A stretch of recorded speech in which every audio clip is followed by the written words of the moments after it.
নমস্কার, আমি সাথী। বড়দেরকে আমার প্রণাম, ছোটদেরকে আমার অনেকটা স্নেহ জানিয়ে শুরু করছি আজকের একটি ব্লগ। সকালবেলাতে ঘুম থেকে উঠে নিজে ফ্রেশ হয়ে এই তো ঠাকুরের জন্য ফুল তুলতে চলে এলাম।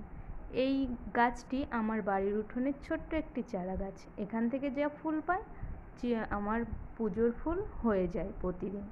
তারপরে অনেক খানিকটা সময় কাটিয়ে 11টা নাগাদ স্নান করে পুজো করতে চলে এসেছি।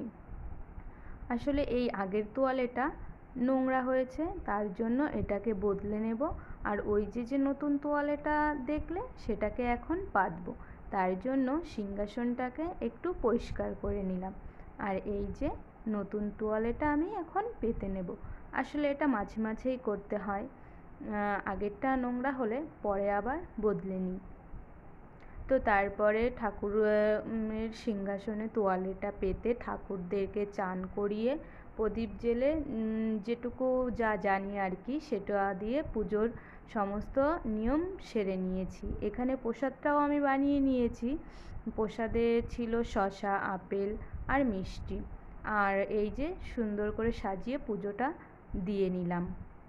তারপরে আজ তো রবিবার, এটা ছিল রবিবারেরই ব্লগ। এখানে কাজু বাদাম আর কিশমিশ, আর এখানে এই যে দুধটা জাল হচ্ছে, হবে পায়েস। তো আর সেই সঙ্গে রবিবার মানেই স্পেশাল। এখানে মাংসের জন্য যা যা মশলা লাগে সেগুলোকে আমি নিয়ে নিয়েছি, ওই মাকে আর একটু হেল্প করা আর কি। তো এখানে মাছের ঝোলটা হয়ে গেছে, সর্ষে দিয়ে বাটা দিয়ে মাছের ঝোল।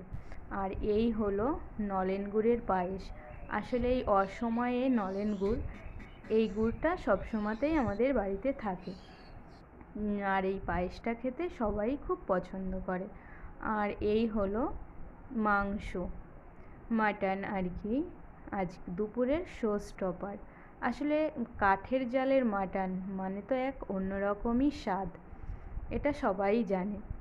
তারপরে ওইদিকে রান্না হতে হতে আমি এখানে খাবার জন্য কিছু স্যালাড বানিয়ে নিচ্ছি।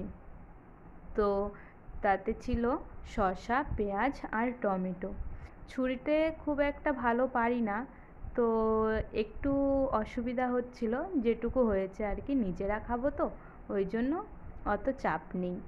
এখানে আমি স্যালাডটাকে কেটে সুন্দর করে সাজিয়ে নিয়েছি। আর আজ দুপুরের মেনুতে ছিল মুসুর ডাল, এখানে ছিল মাছের ঝোল, আর এই যে শো স্টপার খাসির মাংস, যেটা দেখলেই জিভে জল চলে আসে, তাই না? কে কে মাংস খেয়ে, খাসির মাংস খেতে ভালোবাসো অবশ্যই আমাকে কমেন্ট করে জানাতে পারো। আর ছিল সঙ্গে সেই পায়েস। সব কিছু মিলিয়ে আজকের খাওয়া দাওয়াটা খুব সুন্দরই হলো। তো আমার ভিডিওটি তোমাদের কেমন লাগলো সেটি অবশ্যই